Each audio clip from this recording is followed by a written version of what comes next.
सूखे पेड़ पर घोंसला और रात का समय था। माँ, बहुत भूख लगी है। 2 दिन से कुछ खाया नहीं। माँ, क्या कल खाना मिलेगा? मेरे लालो, मैं हर पत्ता हर दाना छान आई पर मुझे कुछ भी नहीं मिला। लेकिन मैं हार नहीं मानूंगी। मैं वादा करती हूँ, कल कुछ भी हो तुम भूखे नहीं सोगे। तभी टुनटुनी बूढ़े तोते के पास जाती है।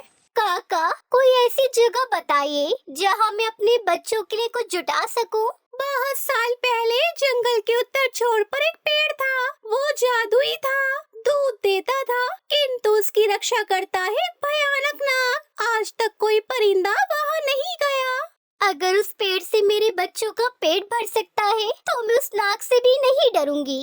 माँ, आप कहाँ जा रही है? हमें छोड़कर मत जाइए। माँ का प्यार देखना बाहर से टकरा सकता है। मैं उस जादुई पेड़ से दूध लेकर लौटूंगी और तब तुम्हारे चेहरे पर सिर्फ मुस्कान होगी। टुनटुनी उड़ते उड़ते थक चुकी थी पर वो हार नहीं मानती। तेरे लिए नहीं तो कुकू सुनहरी के लिए टुनटुनी तो थक नहीं सकती। आखिरकार वो पहुंचती है उस विशाल पेड़ के पास। पेड़ की जड़ में लपटा था एक काला नाग।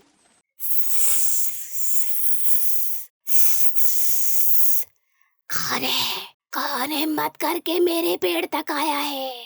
मैं एक माँ हूँ, भूखे बच्चों की माँ। दूध नहीं मांग रही, उनके जीवन की भीख मांग रही हूँ। थोड़े जादू के लालच में यहाँ आकर अपनी जान गंवाई। तू क्या दे सकती है बदले में? मेरा सब कुछ, मेरी जान भी। पर पहले मुझे एक बार वो दूध चाहिए जिससे मेरे बच्चे जिंदा रह सके। पेड़ों की जड़ों पर बैठा नाग धीरे धीरे फुफकारता है। टुनटुनी थकी हुई थी लेकिन उसकी आंखों में आग थी। मेरे कहा पीछे हट जा, ये पेड़ मेरा है। यहाँ दूध मांगने नहीं, जान गंवाने आया जाता है।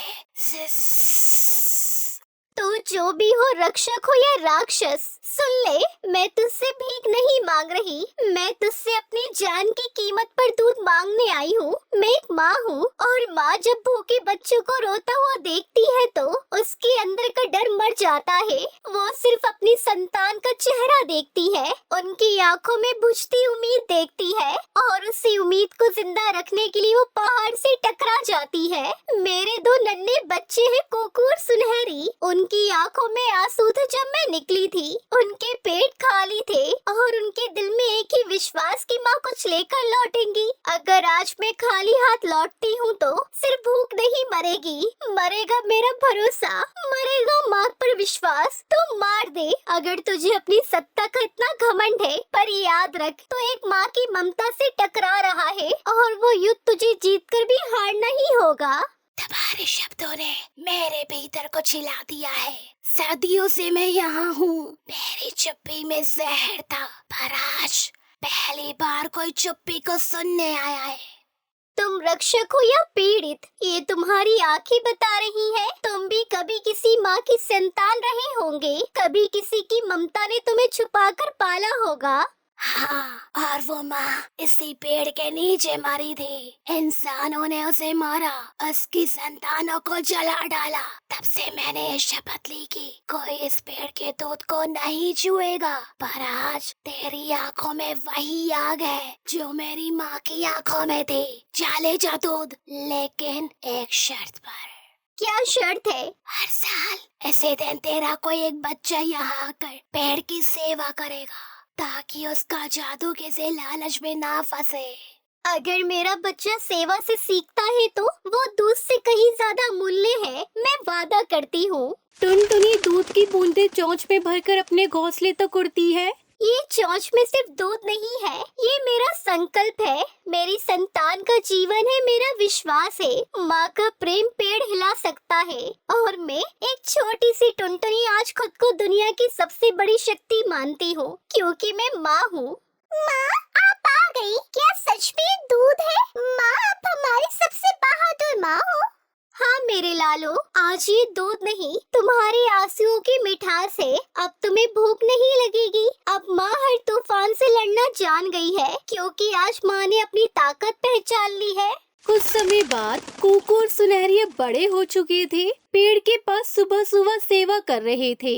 भाई, माँ के बताए अनुसार ये पेड़ न सिर्फ दूध देता है, ये जीवन देता है। और ये पेड़ हमें सिखाता है कि सेवा में शक्ति है और विनम्रता में जादू। दोनों पेड़ के नीचे साफ सफाई करते हैं, बेलों को पानी देते हैं। तुम दोनों में वही प्रेम है जो तुम्हारी माँ में था। मेरा जादू तुम्हारी भक्ति से ही जिंदा है। गांव के पास रहने वाले कुछ लालची लोग जंगल में दूध की खुशबू महसूस करते हैं। किसी ने बताया कि जंगल में कोई पेड़ दूध देता है। अगर वो सच है तो हम उसे बेचकर अमीर बन सकते हैं। उस पेड़ पर तो एक नाग भी रहता है, पर बंदूक सब ठीक कर देती है। टुनटुनिया बूढ़ी हो चुकी थी। मेरे बच्चों, जब माँ ने तुम्हें उस पेड़ की सेवा सौंपने का वादा किया था तो मैंने सिर्फ दूध नहीं, जीवन का पाठ सौंपा था। लेकिन अब मैं देख रही हूँ कि इस जंगल पर लालच की छाया मंडरा रही है। याद रखो, जब कोई पेड़ फल देता है तो दुनिया पत्थर लेकर आती है। तुम्हें अब न सिर्फ सेवा करनी है, बल्कि उस पेड़ की आत्मा की रक्षा भी करनी है, जैसे वो तुम्हारी माँ है। माँ, हम पेड़ को नहीं टूटने देंगे, जैसे आपने हमें कभी टूटने नहीं दिया। अचानक जंगलों में गोलियों की आवाज गूंजती है। नाग घायल होकर जमीन पर गिरता है। पेड़, रक्षा करो मेरे बच्चे। नहीं, ये पेड़ तुम्हारी लालच की चीज नहीं है, ये हमारे प्राण है। बच्चे हट जाओ, ये पेड़ अब हमारा होगा। तुम पेड़ की जड़ें नहीं जानते, ये प्यार से उगा है। अगर तुम्हारे पास सिर्फ कुल्हाड़ी है तो जान लो, हम उसके सामने माँ की ममता बनकर खड़े हैं। टुनटुनी घायल नाग के पास पहुंचती है, उसका सर सहलाती है। तू रक्षक बना रहा और अब मेरी बारी है। इस पेड़ के नीचे मैंने सपने बोए हैं। अब अगर इस पेड़ को कुछ हुआ तो मेरा पूरा जीवन व्यर्थ जाएगा। हे प्रकृति, हे माँ, हे समय, इस जंगल की रक्षा करो। तभी पेड़ की जड़ों से दूध की नदियाँ निकलती है। उजाला होता है, सभी शिकारी डरकर भागते हैं। जिसने सेवा की उसे शक्ति मिली, जिसने ममता दी उसे अमरता मिली। अब ये जंगल हमेशा के लिए शांति का स्थान रहेगा। कुकुर सुनहरी पेड़ के पास बैठे थे। टुनटुनी की तस्वीर एक पत्ते पर उभरती है। माँ अब हमारे साथ नहीं, पर उनकी सीख हर पत्ते में है। और अब हमारी बारी है सेवा करने की, रक्षा करने की और अगली पीढ़ी को ये बताने की, माँ सिर्फ जन्म नहीं देती, वो दुनिया को भी बदल देती है।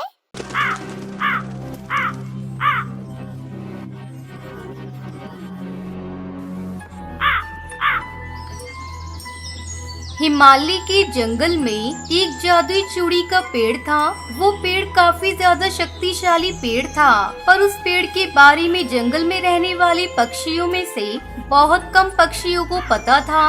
लेकिन एक दिन उस जंगल में रहने वाली सुंदरी नाम की एक लालची कौवी को उस पेड़ के बारे में पता चलता है। सुनो, मैंने जंगल में एक जादुई चूड़ी का पेड़ देखा है। अगर हम उस जादुई चूड़ी के पेड़ में से चूड़ियों को बाजार में बेचेंगे तो हम बहुत सारे पैसे कमाएंगे, क्योंकि वो जादुई चूड़ियां हैं, पहनते ही सब सुंदर दिखने लगेंगे। अरे वाह सुंदरी, इस तरह से जादुई चूड़ियों को बेचकर तो हम लोग अमीर हो जाएंगे। उसके बाद कालू कौवा सुंदरी कौवी उस जादुई चूड़ी के पेड़ के पास पहुँचते हैं। तब तक आप लोग कमेंट में बताएं 67-1 कितने होते हैं। अरे वाह, इस पेड़ पर लगी जादुई चूड़ियाँ तो बहुत सुंदर हैं। हाँ, तो सुंदर तो होंगी ही ना, ये जादुई चूड़ियाँ हैं। मैं तो इसे पहनकर और भी ज्यादा सुंदर हो जाऊंगी। चलो चलो, अब सारी जादुई चूड़ियों को तोड़ते हैं और इसे बेचकर हम लोग बहुत सारे पैसे कमाएंगे।